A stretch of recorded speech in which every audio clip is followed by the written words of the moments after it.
A Olmo Figueredo me lo encuentro por el Hotel María Cristina durante todos los días del festival. Percibo un alma inquieta, dinámica, enérgica e incombustible. También, por supuesto, muy constante. Sus 6 años dirigiendo y produciendo la espectacular miniserie El Estado contra Pablo Ibar no hacen más que confirmar mis sospechas. Es un hombre apasionado no solamente por narrar historias, sino por llegar allí donde muy pocos han llegado. De hecho, sus cámaras en plena repetición del juicio del condenado hispanoamericano eran las únicas del lugar y suponen todo un hito imperdible en el género del true crime.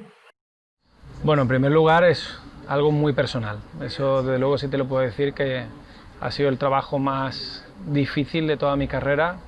Han sido 6 años de esfuerzo, de trabajo duro, pero también de muchas emociones, ¿no? Porque es un tema muy sensible en el que he creado lazos importantes con un lado y el otro, con la familia Ibar, pero también con las víctimas.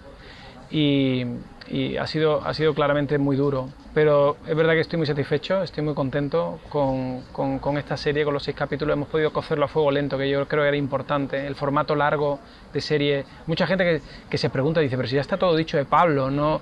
¿Cómo que 6 capítulos? Bueno, pues si yo me di cuenta en el año 2014 que creía que sabía pero no sabía nada, creo que al espectador le va a pasar lo mismo.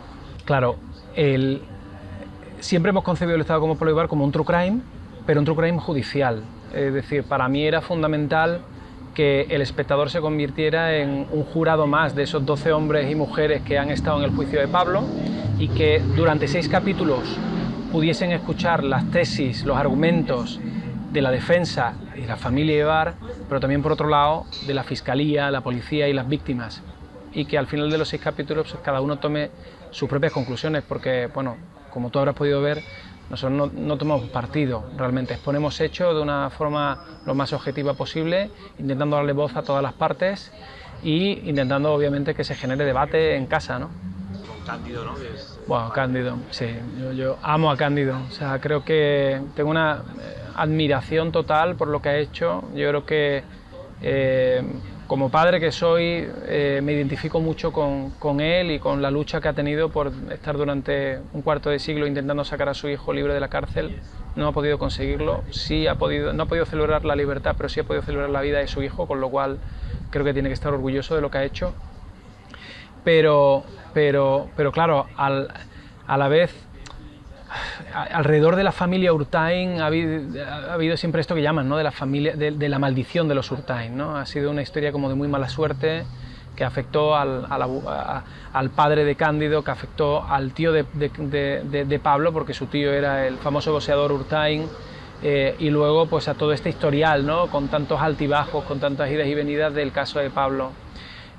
Admiro a Cándido, creo que se puede asociar al mito de Sísifo, ¿no? A ese hombre que tiene que empujar la roca cuesta arriba constantemente, y cada vez que cree que está llegando a la cima, su objetivo de repente se le viene abajo. Pero a diferencia de Sísifo, bueno, pues Cándido yo creo que sí ha conseguido parte de su objetivo, y hoy Pablo no tiene ya ningún riesgo de ser condenado a muerte ni de ser ejecutado. Sí, así la cronología rápida sería: en el año 94 se produce un triple asesinato en Miramar, en Florida, muy cerca de Miami, en el que una cámara de seguridad capta 27 minutos de torturas, vejaciones y finalmente la ejecución de 3 personas. Varias semanas más tarde detienen a Pablo Ibar en otro sitio completamente diferente, y se dan cuenta que hay un parecido razonable entre la fisonomía de Pablo y la de ese vídeo. Pasan 7 años, varios juicios que no terminan de llevar a ningún sitio, y en el año 2000 Pablo es condenado a muerte junto con Cés Peñalver. A partir de ahí se inicia un sinfín de apelaciones, contrataciones de abogados. En el año 2012 Cés Peñalver, coacusado de Pablo, es exonerado de todas las causas y sale libre. Y en el año 2014 Pablo presenta su apelación. El Tribunal Supremo, 2 años más tarde, decide que efectivamente ha habido irregularidades y que ha habido falta de pruebas en el caso de Pablo, y tiene que volver a repetirse. Así que se resetea todo, y en el año 2016 Pablo ya no es condenado a muerte, sino que es acusado de homicidio. El juicio, que iba a empezar en 90 días, se retrasa por muchísimas vicisitudes y problemas que podréis ver, y a partir de ahí, ya en el año 2018, final de 2018, principio de 2019, se celebra el juicio, que termina con una condena de Pablo y finalmente con una sentencia a 3 cadenas perpetuas consecutivas. Yo creo que Estados Unidos tiene que ver mucho con esto. Esto no se hubiese podido hacer en España de ninguna manera. O sea, el nivel de acceso que hemos tenido nosotros solo se ha podido hacer porque es Estados Unidos. Conciben el show realmente y están acostumbrados a las cámaras. Efectivamente, para mí también era extraño ver cómo la defensa finalmente nos permitió estar en unas reuniones tan sensibles y no los escondemos absolutamente nada. Hemos podido no solamente colocar 7 cámaras dentro del juzgado, hemos podido microfonar a todas las partes y eso lleva a que si hay una discusión entre los abogados y Pablo, la vas a escuchar. Y esto, sí te digo, Dani, que ha sido el objetivo de toda la serie. Esto nos ha llevado también a cosas que nos hubiese gustado contar, de repente prescindir de ellas, ha sido un sacrificio importante. Pero sí que hemos tomado la decisión, o sea, como directora desde el principio tomé la decisión de que solo iba a contar aquello que pudiese enseñarte. No quería hablar en pasado, quería hablar en presente. Aunque fuesen 25 años, desde el minuto 1 en el que eres testigo de esa ejecución, todo lo ves en presente. No hay nadie que te cuente el pasado. Tú lo ves y eres testigo único desde el momento en el que se produce esa ejecución de esas 3 personas al momento en el que Tania está con la respiración entrecortada porque sabe que en ese momento su vida puede cambiar dependiendo de cuál sea la sentencia que le den a su marido. Para mí eso era lo que era único y eso se debe a que en Estados Unidos te abren las puertas y entienden que el audiovisual no es un enemigo, que es lo que ocurre aquí, sino que forma parte de la realidad, de la transparencia también del sistema y que lleva a que seamos testigos excepcionales de todo, absolutamente todo. También os ibais encontrando... Todo. Es que es tremendo. Dice Deborah Vance Bowie, la hermana de Sharon Anderson, una de las víctimas, dice que este caso claramente parece escrito y guionizado para motion pictures, para películas o para series, pero la diferencia es que esta es una historia real y una de las víctimas era su hermana.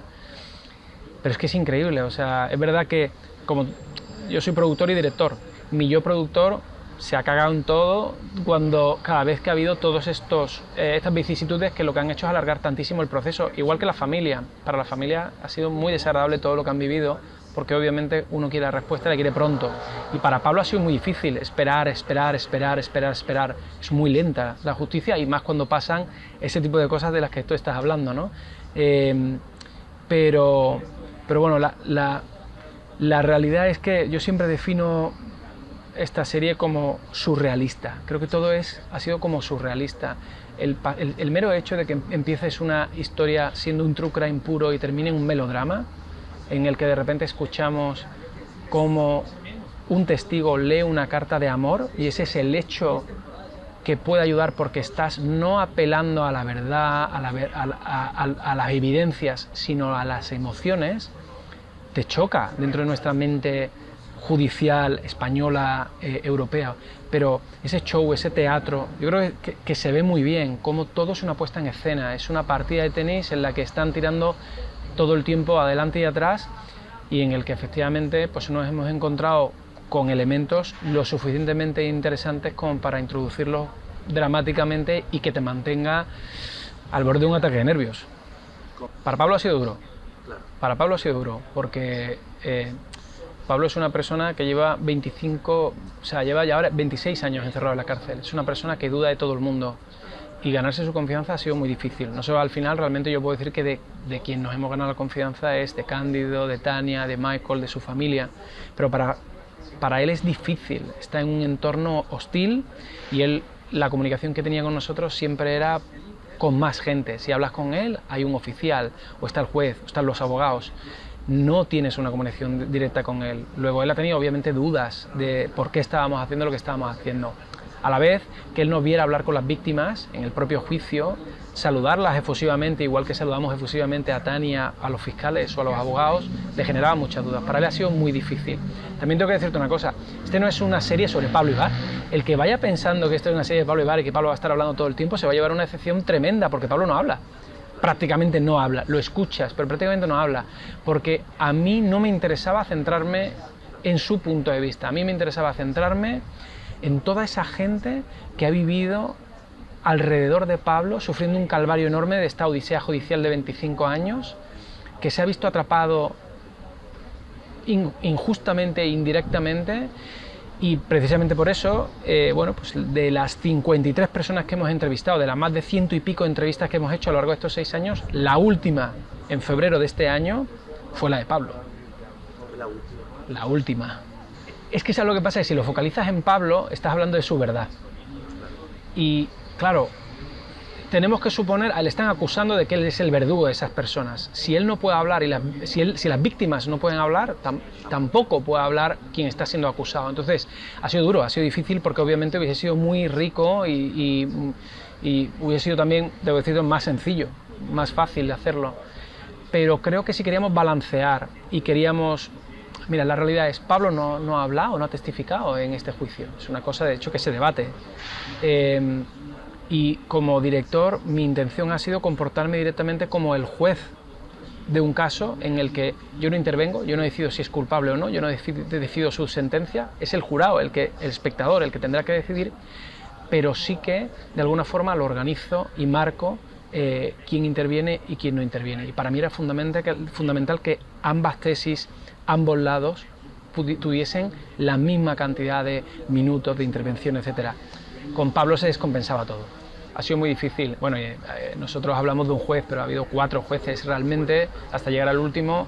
Ha sido ganarnos mucho la confianza de ellos, ha sido también estar en un montón de vistas orales que a lo mejor no eran innecesarias y que nos han costado dinero, pero era importante que el juez nos viese allí y viésemos que no veníamos de prestado, que esto no es un reportaje, que era algo, como te decía antes, cocido a fuego lento, que íbamos a estar allí a largo plazo y que si hacíamos algo mal, sabíamos que estábamos pagándolo muy, muy duro, ¿no? A partir de ahí nos fuimos ganando la confianza, tuvimos una productora, un line producer directamente allí en Estados Unidos, que estaba todo el tiempo con comunicación directa con el juez, y llegó ya un momento en el que el juez entendió que nosotros lo que estábamos haciendo tenía sentido, que además era bueno y transparente para demostrar que no es un sistema judicial opaco, sino que es todo lo contrario. Y a partir de ahí, bueno, todo fue pues cayendo, fue muy generoso el juez, la verdad, y el poder microfonar a tanta gente, poder colocar tantas cámaras. Llegó un momento en el que allí entrábamos como Pedro por su casa, ¿sabes? No teníamos ningún problema en colocar todas las cámaras y ha sido difícil. Es que eso es lo que pasa, que a mí me encanta el True Crime y soy seguidor de ellos. Si tengo que pensar en una referencia, quizás la más cercana, la que más me gusta, es The Staircase.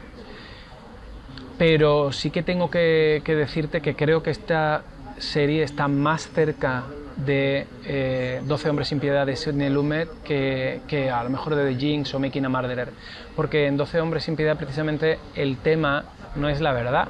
En ningún momento escuchas ni estás en el juicio escuchando a la parte, ni al acusado ni el que acusa. Simplemente te centras en ese jurado y vas viendo cómo esa supuesta verdad en realidad se instrumentaliza alrededor de la duda razonable. Y es esa duda razonable, esas contradicciones que te llevan a pensar un minuto que es inocente, el siguiente que es culpable, el siguiente que es inocente, es lo que mueve todo en la serie y es el vehículo que hace que avance y que espero que haga que la gente realmente quiera verlo y bueno, termine debatiendo.